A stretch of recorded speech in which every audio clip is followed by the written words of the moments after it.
biasa gali kubur, nyuri kain kafan di zamannya Hasan Al-Basri. Dia bertaubat.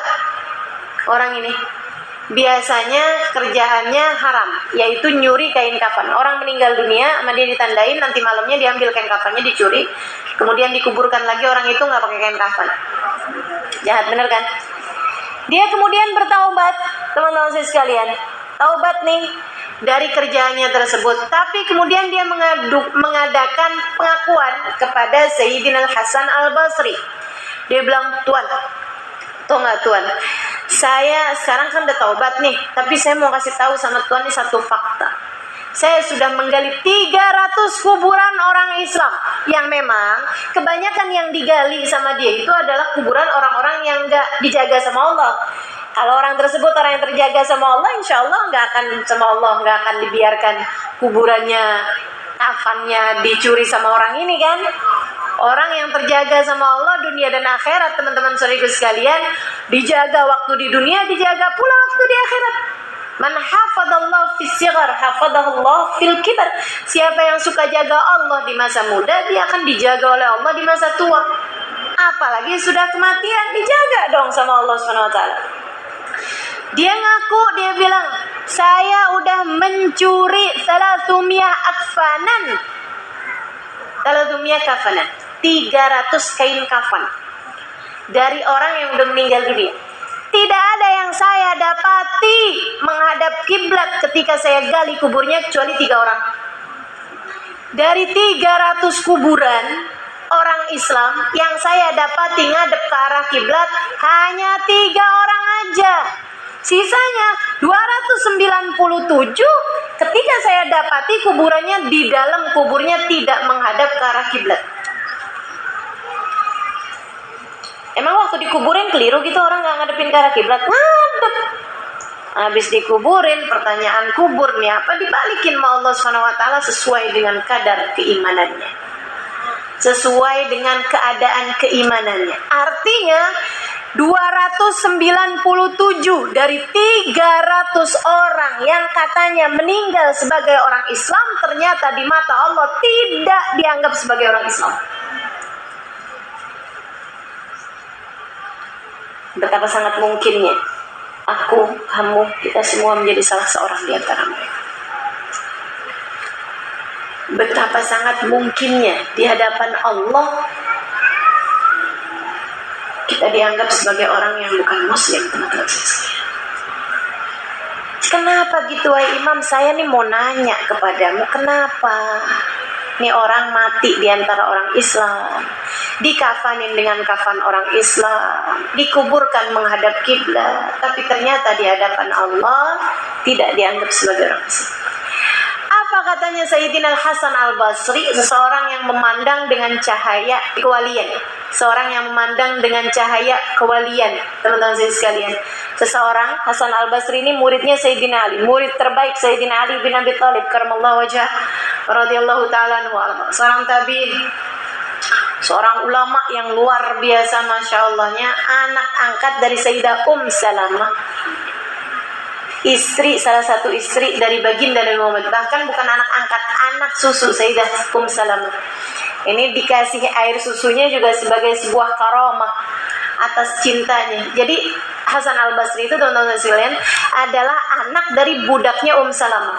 Dikawinkan nih budaknya Salamah, ngabdi sama Sayyidah Salamah, istri Nabi Muhammad, dari sejak dia muda, dari sejak dia kecil udah ngabdi sama Sayyidah Salamah. Akhirnya dikawinin, Sayyidah Salamah yang ngawinin sama budaknya Zubair ibn Awam. Ya, jadi kayak mantu tapi budak sama budak, dibantuin, dikawinin. Nah, habis nikah, hamil, punya anak. Itu pun dia tetap tinggalnya di rumah Sayyidah Salamah. Satu hari budaknya ini, budak perempuannya ini lagi anak-anaknya umur mungkin ya 5 bulan gitu kan, 4 bulan gitu. Anaknya ditinggal di rumah, istrinya, si ibunya ini diminta untuk entah belanja, entah apa, urusan-urusan rumah tangga. Sama Sayyidah Salamah diminta, tinggalin aja anak kamu, apa-apa di sini. Gitu. Ternyata perginya agak cukup lama, anak udah nangis kehausan. Dari lama nih, coba ditimang-timang, digendong-gendong biar diem. Hasan Al-Basri ini teman-teman saya sekalian, belum dapat julukan Al-Basri ya, Basri karena beliau tinggal di Basrah. Jadi kan sekalian, Hasan yang ditimang-timang, nggak berhenti-berhenti juga. Memang benar-benar udah kehausan, kayaknya udah kelaparan. Bingung Sayyidah Salamah. Rahmatnya terhadap si anak ini membuatnya berdoa, ya Allah, alirkanlah air susu untuknya dariku. Beliau kemudian menyusuinya. Dia pun kemudian menyusu dengan begitu lahap sampai tidur. Padahal Sayyidah Salamah udah nenek-nenek waktu itu. Namanya karomah. Karomahnya para wali, nggak tanggung-tanggung.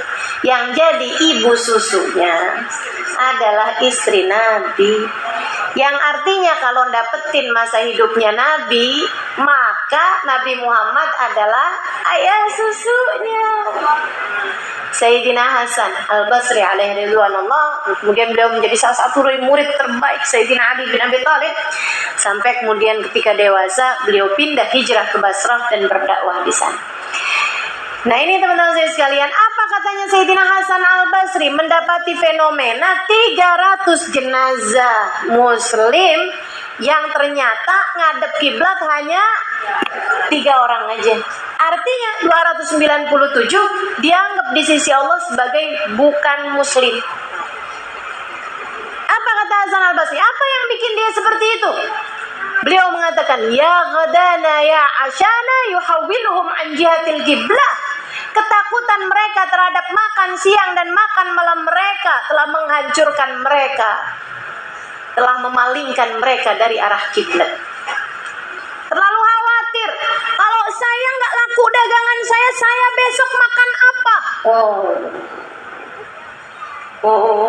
Luar biasa sekali. Kalau saya sampai nggak boleh dagang di sini nih, saya nanti besok makan apa? Waduh, teman-teman sekalian, hati-hati sama iman. Hati-hati sama iman. Sejak kamu berada dalam rahim ibumu, Allah tidak pernah meninggalkan rizki untukmu.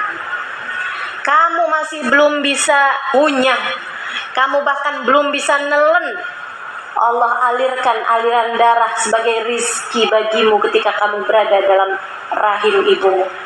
Mana yang lebih gampang menurutmu? Ngasih rizki kamu berada dalam rahim ibumu, atau ngasih rizki kamu udah kelihatan bendanya di sini, di atas muka bumi? Jauh lebih mudah bagi Allah memberikan kepadamu rizki sekarang daripada saat kamu masih berada dalam rahim ibumu.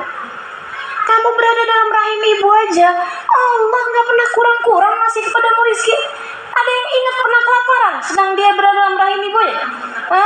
Ada yang ingat pernah stres mikirin urusan rizki?